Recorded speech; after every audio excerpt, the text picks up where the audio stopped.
in the late 90s now. Prime Minister Modi, who at the time is going to be Chief Minister Modi, is taking over, and you worked very closely, with him. Tell us and our audience about, Chief Minister Modi at the time. What was he like in the early days, and what did you find, when you were interacting with him? Because you did spend a lot of time with him in the early days. An outstanding visionary who knew his officers. He knew their strengths. He knew their weaknesses. Great strategist. I would say, he would position officers who he had tried, tested, and trusted Right. in strategic positions. Many people do that. Right. Many people do that. You have to know the officers, you have to position them. Right. I would say maybe many chief ministers do. But what he did differently. Yeah. And that makes it so refreshingly different and unique. Right. Is the fact that he empowered you. So true. That he let it be known. How he did it is I haven't figured out. But the system, the word went into the system that I trust this officer. And the officer is given very clear targets.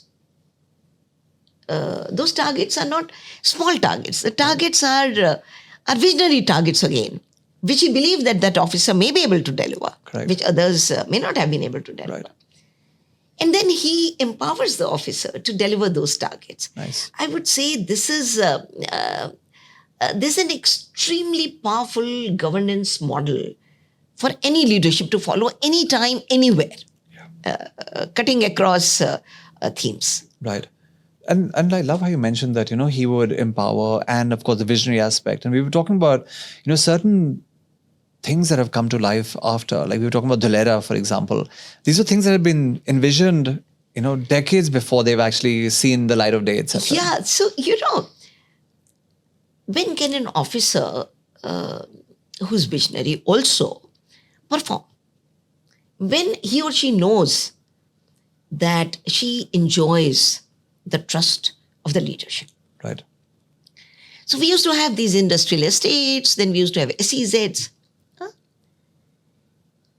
We envisioned a special investment region, which would be much bigger than any of these, which would actually have all the facilities, and to be able to convert a vision into reality. And that's where I talk of the leadership. Right. The leadership emboldening, empowering, and also enabling.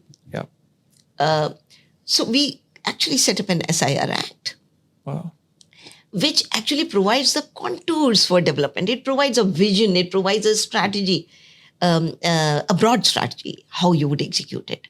I can't cite many examples from across the country where such visionary leadership exists, and it empowers and enables the bureaucracy. It was a great time. I mean, I would say we did some things which were totally out of the ordinary. We could execute it only because he empowered us. Right. He conveyed his trust to the system. Right. And he's, all said and done, a workaholic, right? He puts in more hours than, a lot of people, around him. And even, we hear even today, the people say, Modi ji to sote nahi hai. He's always, awake, very, on the game. Was it always like that? Was he always, so hands-on and, participative in all the initiatives and conversations?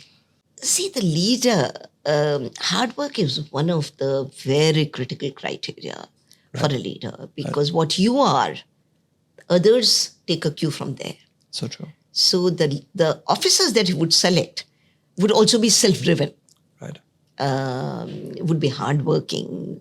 Their integrity would be top-notch. Right.